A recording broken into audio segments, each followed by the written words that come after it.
नमस्कार। बहुत समय पहले की बात है। एक साहूकार के 7 बेटे और एक बेटी थी जिसका नाम करवा था। सभी भाई अपनी बहन से बहुत प्रेम करते थे, यहाँ तक कि वे पहले अपनी बहन को खाना खिलाते और बाद में स्वयं खाते। एक बार उनकी बहन ससुराल से मायके आई हुई थी। शाम को जब सभी भाई अपने अपने व्यापार व्यवसाय बंद कर घर आए तो देखा कि उनकी बहन अत्यंत व्याकुल थी। सभी भाई खाना खाने बैठे और अपनी बहन को खाना खिलाने का प्रयत्न करने लगे तो उनकी बहन ने बताया कि आज उसका करवा चौथ का निर्जला उपवास है। वह खाना चंद्रमा को देखकर उसे अर्घ देने के बाद ही खा सकती है। चूंकि चंद्रमा अभी तक निकला नहीं था, इसलिए वह भूख और प्यास से व्याकुल हो उठी थी। सबसे छोटे भाई से अपनी बहन की ये हालत देखी न गई। वह दूर पीपल के पेड़ पर एक दीपक जलाकर चलनी की ओट में रख देता है।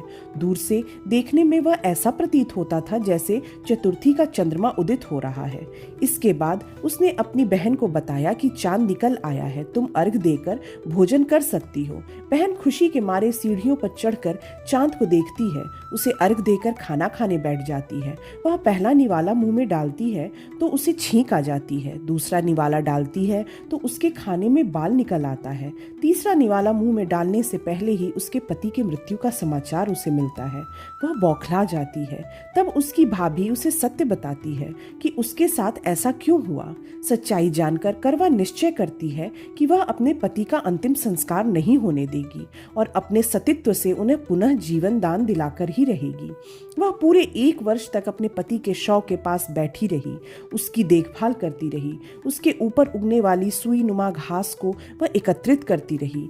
1 साल बाद फिर करवा चौथ का दिन आया। वह अपनी सभी भाभियों से कहती कि यम की सुई ले लो, पिया की सुई दे दो, मुझे भी अपने जैसे सुहागिन बना दो। परंतु कोई उसकी सुई नहीं लेता। 6ठे नंबर वाली उसकी भाभी ने उससे कहा कि तुम्हारा व्रत तुम्हारे छोटे भाई के कारण टूटा था, अतः उसके पत्नी में ये शक्ति है कि वह तुम्हारे पति को दोबारा जीवित कर दे। जैसे ही करवा को ये बात पता चलती है, वह सबसे छोटे भाभी के पास अपने जाती है और उससे पकड़ कर कहती है कि मेरे पति को जीवन दान की भीख दे दो। उसकी ऐसी तपस्या देख उसके भाभी का हृदय पसीज जाता है और उसने अपनी छोटी उंगली को चीरकर करवा के पति के मुंह में स्पर्श कराती है। ऐसा करते ही उसका पति पुनः जीवित हो उठता है और श्री गणेश करता हुआ बैठता है। ऐसा होते ही करवा पुनः सुहागन हो जाती है। आशा करते हैं आपको आज की करवा चौथ की कथा पसंद आई होगी। सभी बहनों जिन्होंने करवा चौथ का व्रत रखा है, उन्हें मेरी तरफ से ढेर सारी शुभकामनाएं। धन्यवाद।